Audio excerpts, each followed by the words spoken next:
Setelah Cecunguk Han Feng sang penjual obat kuat memutuskan mengundang para ahli yang dulu sempat beraliansi dengannya, dan saat ini mengadakan sebuah pertemuan besar yang membahas tentang penyerangan yang akan Han Feng lakukan ke Xiao Yan dan Akademi Dalam. Namun siapa sangka di tengah-tengah pembicaraan mereka tiba-tiba saja ada suara tawa yang membuat mereka semua pun terkejut, karena saat ini sosok pemuda berjubah hitam muncul dari pintu masuk dengan tawa yang menggema. Tentu mereka yang hadir benar-benar tidak menduga bahwa Babang Tampan Xiao Yan sang penjinak segala jenis janda ternyata akan muncul juga dalam rapat ini yang diadakan di Lembah Api Iblis. Di sini Xiao Yan juga berkata bahwa sepertinya Han Feng masih belum menyerah setelah kekalahan beberapa kali yang dirinya terima. Lalu Xiao Yan menambahkan jika sebenarnya permasalahan ini adalah murni dendam antara mereka dan tidak ada sangkut pautnya dengan faksi lain. Lalu sebuah aura kuat milik Xiao Yan pun membuat semua orang yang hadir ketar-ketir karena merasakan tekanan yang menakutkan. Kemudian Mo Tianxing juga bisa merasakan aura Xiao Yan yang semakin kuat hanya dalam waktu 2 bulan saja. Bahkan Mo Tianxing juga merasakan sedikit ketakutan karena menurut berita yang tersebar jika ketua hantu setan tanah dibuat terluka parah akibat serangan kembang goyang milik Xiao Yan. Tentu kejadian seperti itu sudah sangat di luar nalar, karena bagaimana bisa seorang elit bintang 7 Dozong dan merupakan orang terkuat di wilayah Black Corner bisa terluka parah oleh serangan seorang di tingkat Do Huang. Sementara itu Han Feng pun segera berkata, aku tidak menyangka jika Xiao Yan justru akan mengantarkan dirinya sendiri ke markas Lembah Api Iblis. Kemudian Han Feng pun memberikan kode kepada seseorang ahli untuk memanggil prajurit yang akan mengepung Xiao Yan. Mendengar perkataan tersebut membuat Xiao Yan pun segera tertawa kemudian berkata, dasar Han Feng dan Cuk, kamu tidak perlu repot-repot karena mereka semua sudah aku ratakan. Mendengar perkataan Xiao Yan seketika membuat Han Feng terkejut dengan antisipasi Xiao Yan yang dapat membaca situasi. Tidak lama setelah itu dua sosok pun segera melesat dan berhenti tepat di hadapan Xiao Yan, dan dia adalah saudara kembar Xiao yakni Master Gold dan Silver. Di sini keduanya berkata jika saat ini mereka sedang mengadakan pertemuan, sehingga tamu yang tidak diundang harus segera diusir. Menanggapi hal itu Xiao Yan tidak berekspresi namun tubuhnya tiba-tiba saja menghilang dan telah berpindah tepat di belakang Master Gold dan Silver. Lalu tangan Xiao Yan juga sudah berada di leher kedua master itu. Tentu atas hal ini membuat si kembar Xiao pun seketika terkejut dengan kecepatan yang dimiliki oleh Xiao Yan. Meskipun keduanya sudah tahu kekuatan andalan Xiao Yan, namun saat ini mereka tidak menyadari jika ada perkembangan lain yang ada di dalam diri Xiao Yan. Dan setelah kejadian tidak terduga ini membuat tubuh mereka berdua pun seketika menjadi kaku dengan keringat yang keluar di sekujur tubuh lalu mengompol di celana. Kemudian salah seorang dari mereka pun memohon dan berkata agar Xiao Yan bisa mengampuni mereka. Xiao Yan di sini hanya terdiam sebelum akhirnya energi kuat menghantam keduanya hingga pingsan. Dan setelah itu Xiao Yan pun melempar kedua tubuh itu seperti membuang sampah masyarakat di hadapan semua orang.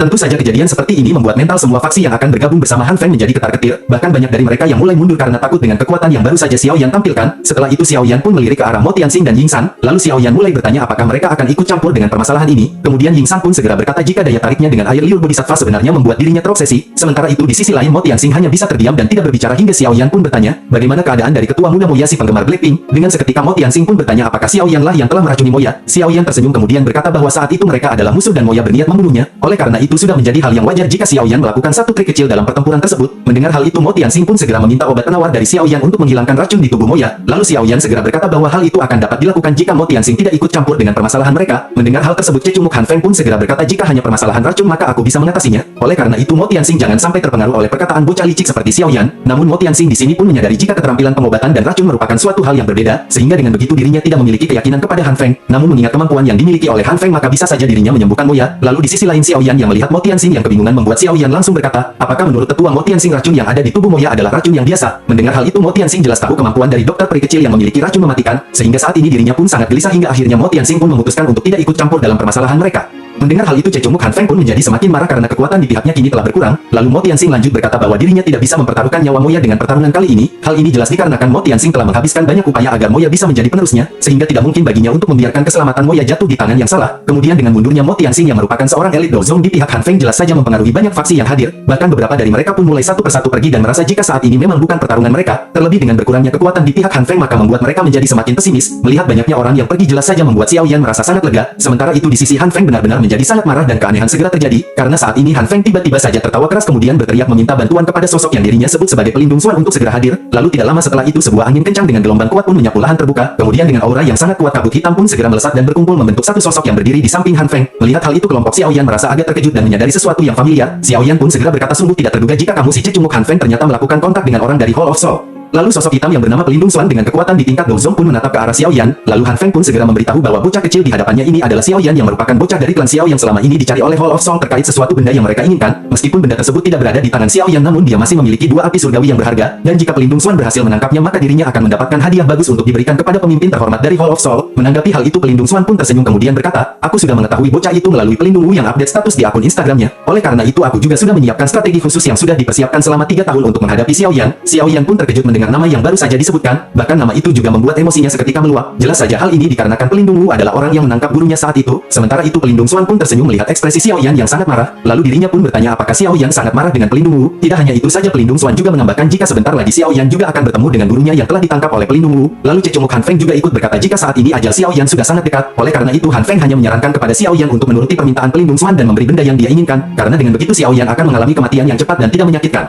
Mendengar hal itu Xiao Yan mulai meredam emosinya kemudian segera menanggapi perkataan Han Feng dengan berkata, saat ini aku sangat beruntung karena ada ahli dari Hall of Soul, sehingga dengan begitu Xiao Yan akan menangkapnya juga untuk mencari informasi lanjutan mengenai Hall of Soul. Secara bersamaan mendengar perkataan Xiao Yan membuat pelindung Xuan pun tertawa kemudian berkata, memang benar Xiao Yan memiliki mulut yang tajam. Han Feng di sampingnya pun mengangguk kemudian meminta pelindung Xuan untuk segera membungkam mulut tajam bocah sialan tersebut. Pelindung Xuan pun segera bertindak dengan membuat kabut yang terdiri dari banyak roh yang memenuhi langit. Lalu Xiao Yan pun segera meminta pasukannya untuk berhati-hati karena mengingat roh yang banyak dan familiar di atas, dan tidak lama setelah itu roh pun berhamburan ke arah mereka yang telah bersiap dengan dokinya masing-masing. Lalu Xiao Yan di sini segera mengeluarkan api hijau yang melesat menghantam roh yang mendekat. Dengan seketika 5 roh pun hancur menjadi uap dan kembali ke kabut hitam. Di sini Xiao Yan pun menyadari jika roh yang hancur akan kembali ke kabut dan membentuk jiwa baru yang siap menyerang lagi. Selain itu setiap kali hancur mereka akan tumbuh semakin kuat setelah doki yang menghancurkan mereka. Dengan kata lain mereka dapat dikatakan telah menyerap doki tersebut untuk meningkatkan kekuatan mereka di dalam kabut. Setelah pernyataan Xiao Yan keluar banyak orang yang juga menyadari hal tersebut, sehingga banyak dari mereka yang merasakan makhluk hitam berdarah tidak ada habisnya dan menjadi semakin kuat. Lalu tetua Sukian menarik kesimpulan jika sepertinya untuk menghabisi mereka maka harus menyerang pelindung Xuan yang bersembunyi di balik kabut. Namun hal itu tentu saja akan sangat sulit karena mengingat mereka tidak dapat melihat di mana tubuh dari pelindung Xuan. Menanggapi hal itu Xiao Yan dengan kekuatan spiritualnya dapat merasakan bahwa roh yang dibentuk berkaitan langsung dengan roh dari pelindung Xuan. Dengan kata lain jika mereka berhasil melukai roh yang menyerang maka pelindung Xuan pun akan mengalami luka. Namun permasalahannya saat ini adalah cara apa yang dapat melukai roh yang tidak ada habisnya.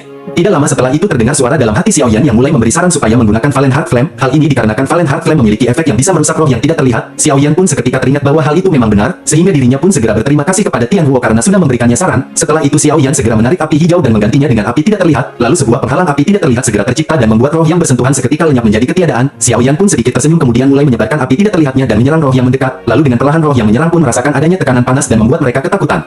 Kemudian pelindung Xuan yang menyadari hal itu segera berkata, aku sungguh tidak menyangka jika Xiao Yan juga memiliki Valen Heart Flame yang sanggup berhadapan dengan roh miliknya, sehingga saat ini pelindung Xuan pun segera memperbanyak roh dan menyebarkannya ke segala arah. Bersamaan dengan itu bisikan kembali terdengar di hati Xiao Yan dan menyarankan agar Xiao Yan menggunakan Five Ring Flame Extering Technique. Mendengar hal itu Xiao Yan pun akhirnya menuruti perkataan Tian Huo dan mulai mengeluarkan teknik pertama yakni membentuk binatang serigala. Dengan kekuatan spiritual yang luar biasa maka tidak sulit bagi Xiao Yan untuk menggunakan teknik yang baru dirinya pelajari, dan pada akhirnya api tidak terlihat membentuk sosok serigala yang sangat besar. Kemudian api tidak terlihat juga menutupi semua anggota Xiao Yan yang membuat pelindung Xuan menjadi sangat terkejut. Begitu juga dengan Han Feng yang tidak menyangka jika teknik pengendalian api Xiao Yan sudah mencapai ke tahap yang seperti itu. Lalu Sukian yang ada di belakang Xiao Yan juga dipenuhi keterkejutan dan bertanya-tanya sejak kapan Babang Tamfan Xiao Yan bisa melakukan hal tersebut. Sementara itu Xiao Yan segera melakukan serangan dengan gelombang raunan serigala dari api tak terlihat. Lalu dengan seketika gelombang api tak terlihat menyapu semua roh yang mendekat menjadi ketiadaan. Kemudian api segera ditarik mundur bersamaan dengan kemarahan pelindung Xuan yang semakin melonjak, dan pada akhirnya pelindung Xuan pun mengeluarkan teknik andalannya dengan menyatukan roh menjadi satu sosok. Tentu atas kejadian ini membuat Sukian seketika terkejut setelah menyadari roh yang akan dibentuk sepertinya memiliki kekuatan di tingkat dozong, sehingga dengan begitu mereka akan menderita kerugian karena kekurangan ahli yang bisa menahannya. Dan jika roh liar tersebut berhasil terbentuk maka dapat dipastikan jika pihak Han Feng akan memiliki 3 elit dozong. Namun Xiao Yan di sini kembali mengeluarkan api hijau di tangan kanan dan api tak terlihat di tangan kirinya, dan tepat ketika kedua api akan digabungkan kembali terdengar bisikan dari Tian Huo supaya menyerahkan roh tersebut kepadanya untuk diserap, karena menurutnya roh tersebut akan memungkinkan dirinya memiliki tubuh spiritual dengan kekuatan dozong. Xiao Yan pun seketika terkejut setelah mendengar perkataan tersebut, kemudian berkata bahwa roh tersebut mengandung kekuatan liar yang mengerikan dan bukankah dengan begitu bisa saja akan mempengaruhi tubuh spiritual dari Tian Huo. Mendengar hal itu Tian Huo segera berkata bahwa setelah berhasil menangkap roh tersebut maka dirinya akan meminjam Valen Heart Flame dari tangan Xiao Yan untuk memurnikannya. Xiao Yan pun seketika teringat jika Tian Huo memang layak sebagai pemilik awal dari pertama Valen Heart Flame, karena hanya memiliki tubuh spiritual lemah tapi dirinya sangat yakin akan berhasil dengan hal yang berbahaya ini. Lalu pada akhirnya Xiao Yan pun menarik kembali kedua api dan berdiam diri dan hanya melihat pembentukan roh liar di atas langit. Melihat Babang Tamfan Xiao Yan yang diam membuat tetua Sukian bertanya, apakah Xiao Yan tidak akan melakukan apapun? Bahkan dokter peri kecil juga berkata jika tidak dihentikan maka hal itu akan merugikan mereka semua. Namun tidak lama setelah perkataan itu terucap sebuah roh liar pun segera terbentuk dengan tubuh hitam yang berlapiskan darah dan tidak ada wajah namun hanya ada 2 titik cahaya merah darah sebagai mata yang menampilkan aura jahat. Kemudian pelindung Xuan pun segera berkata bahwa dirinya akan mengakhiri semuanya sekarang juga. Kemudian Han Feng di belakang pelindung Xuan juga merasa sangat senang dengan kekuatan pihaknya yang telah meningkat. Lalu Han Feng si beban dunia pun lanjut berkata bahwa sepertinya yang dirinya tunggu akan segera terjadi. Setelah itu pelindung Xuan segera memerintahkan energi liar untuk menangkap Xiao Yan dan membunuh semua yang menghalanginya. Menyadari hal itu tetua Sukian dan yang lainnya dipenuhi dengan kekhawatiran di dalam hati mereka, namun tidak dengan Xiao Yan yang masih bersikap santai sambil nyebat rokok sampurna kretek lalu berkata, sudah tenang saja dan serahkan pelindung Xuan beserta dengan energi liar kepadaku saja. Tentu Sukian dokter peri kecil dan yang lainnya merasa sangat terkejut dengan perkataan Xiao Yan, karena bagaimana mungkin elit dozong akan berhadapan dengan seorang ahli di tingkat Do Huang. Lalu Sukian segera berkata apakah Xiao Yan tidak salah mengucapkan perkataan seperti itu. Di sini Xiao Yan pun tersenyum kemudian menoleh dan berkata bahwa mereka harus yakin dan menyerahkan semuanya kepadaku saja. Di sini dokter peri kecil secara alami tidak terlalu khawatir karena mengingat karakter Xiao Yan yang tidak mungkin melakukan hal bodoh hingga menyebabkan ia mati konyol karena dia juga merupakan seorang MC dari Donghua ini. Lalu pada akhirnya ketua Sukian pun tanpa daya mengangguk dan hanya dapat bersiap untuk kemungkinan yang terburuk. Sementara itu pelindung Xuan dan Han Feng benar-benar dibuat marah dengan ucapan sombong yang dilontarkan Xiao Yan, sehingga pada akhirnya pelindung Xuan pun melesatkan energi liar berbentuk manusia asap ke arah Xiao Yan dengan kecepatan yang luar biasa. Bahkan atas kecepatan itu membuat semua orang tercengang dan menjadi semakin khawatir. Lalu tinju melesat dengan gelombang energi yang menakutkan benar-benar telah mendekati Xiao Yan yang sedang bersiap. Lalu Xiao Yan juga mengangkat tangannya dan bersiap dengan tinjunya dengan cincin putih yang ada di jarinya. Tentu atas hal ini membuat jantung dokter peri kecil dan Sukian gemetar karena bagaimana bisa kekuatan liar akan diadu dengan tinju biasa milik Xiao Yan. Tentu hal seperti ini sudah pasti akan memberi dampak buruk kepada Xiao Yan.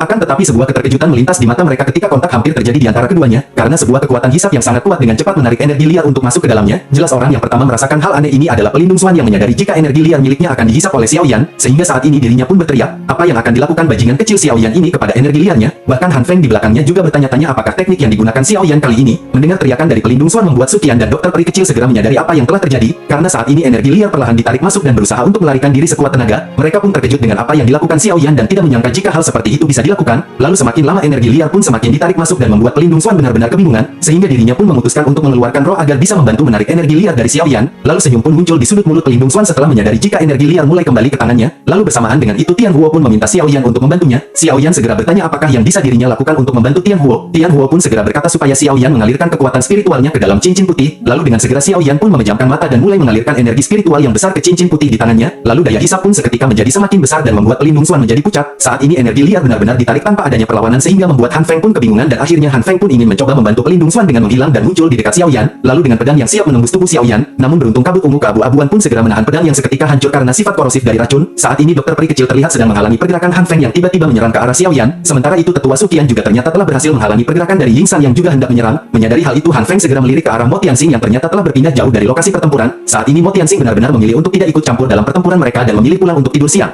Lalu tidak lama dengan kekuatan hisap yang sangat besar energi pun berhasil ditarik masuk ke dalam cincin putih saat itu juga. Lalu Xiao Yan pun menyadari bahwa pelindung Swan sudah kehilangan banyak kekuatannya karena roh yang diserap berkaitan dengannya. Sementara itu bisikan kembali muncul dan Tian Huo mengatakan bahwa dirinya saat ini telah kelelahan. Oleh karena itu tidak lama lagi dirinya akan segera tertidur dan meminta Xiao Yan untuk membangunkan rohnya sebelum 10 hari. Karena jika hal itu tidak dilakukan maka roh Tian Huo akan benar-benar lenyap dan tidak dapat hidup kembali. Mendengar hal itu Xiao Yan pun segera berkata bahwa dirinya akan mengusahakan yang terbaik untuk membangunkan roh Tian Huo sebelum waktu 10 hari itu. Tian Huo pun tertawa karena merasa senang dan mempercayakan semuanya kepada Xiao Yan sebelum akhirnya dia pun menghilang. Setelah kerjasama yang terjadi barusan Tian Huo dengan samar-samar mulai menyadari karakter dari Xiao Yan, begitu juga dengan Xiao Yan yang mulai percaya dengan Tian Huo. Terlebih akan ada keuntungan ketika Xiao Yan berhasil membangkitkan Tian Huo dengan kekuatan tubuh spiritual di tingkat Dozo untuk melindunginya. Selain itu jika Tian Huo tidak dibangunkan maka akan ada energi liar yang keluar dan hal itu akan merepotkan. Setelah pemikiran singkat Xiao Yan pun segera melirik ke arah pelindung Swan yang kelelahan dan sangat marah. Lalu dirinya di sini juga meminta kepada Xiao Yan supaya mengembalikan energi liar yang telah diserapnya. Bahkan pelindung Swan juga berjanji jika dirinya akan membunuh Han Feng setelah energi liar dikembalikan. Mendengar hal itu Xiao Yan tentu saja tidak percaya dengan perkataan pelindung Swan sehingga Xiao Yan pun segera berkata, "Oh tidak bisa, saat ini dapat dikatakan jika kekuatan dari pelindung Swan setidaknya hanya setingkat dengan seorang ahli doang biasa dan akan sangat mudah untuk membunuhnya." Oleh karena itu Xiao Yan tidak membutuhkan bantuan apapun dari pelindung Swan. Menanggapi hal itu pelindung Swan pun menjadi sangat marah dan mengeluarkan rantai hitam dalam kabut asap yang melesat ke arah Xiao Yan. Lalu dengan seketika api hijau gelap pun keluar dari tubuh Xiao Yan menahan semua rantai yang melesat. Lalu dengan perlahan api pun merambat membuat rantai itu pun dipenuhi dengan api hijau yang dimanfaatkan Xiao Yan untuk menyerang balik pelindung Swan. Melihat hal itu pelindung Swan pun segera kabur namun berhasil ditangkap rantai yang dipenuhi api hijau. Bahkan saat ini pelindung Swan pun merasakan kesakitan yang sangat luar biasa hingga benar-benar menjadi sangat lemah. Lalu tidak lama berselang pelindung Swan segera berteriak meminta Han Feng untuk membantunya sehingga Han Feng pun segera menghilang. Namun sebuah kejadian tidak terduga terjadi sekali lagi yang membuat pelindung Swan dan yang lainnya terkejut dengan apa yang diperbuat Han Feng. Karena saat ini pelindung Swan merasakan sesuatu dan melihat dadanya yang telah tertembus tangan dengan dilapisi doki. Saat ini terlihat jika Han Feng membunuh dan mengambil roh pelindung Swan kemudian menjauh dan menghisap roh tersebut. Sementara itu pelindung Swan pun semakin melemah hingga akhirnya hancur menjadi ketiadaan. Kejadian yang baru saja terjadi membuat semua orang merasa jijik dengan apa yang dilakukan Han Feng, begitu juga dengan Ying San yang berada di pihak Han Feng dan mulai menjadi sangat tidak senang. Meskipun dirinya juga merupakan orang yang kejam namun pantang baginya untuk memakan teman sendiri dalam pertempuran karena hal seperti itu bisa terkena azab kubur. Di sisi lain Xiao Yan benar-benar tidak menduga dengan apa yang dirinya lihat. Kemudian dokter peri kecil berkata bahwa dirinya akan menghadapi Han Feng karena mengingat setelah menelan roh tersebut maka kekuatan Han Feng akan meningkat dan bahkan melebihi dokter peri kecil. Mendengar hal itu Xiao Yan pun berkata bahwa kita bisa bekerja sama untuk segera mengalahkan Han Feng. Lalu dokter peri kecil tersenyum kemudian mengangguk dan Xiao Yan meminta dokter peri kecil untuk tidak mengeluarkan teknik racun tubuh karena Xiao Yan meminta dokter peri kecil untuk menahan Han Feng selama Xiao Yan menyiapkan Angry Buddha Lotus Flame. Lalu dokter peri kecil pun mengangguk kemudian mereka berdua bersiap untuk menghabisi cecunguk Han Feng dan mengirimnya ke neraka jahanam agar disiksa karena mempunyai sifat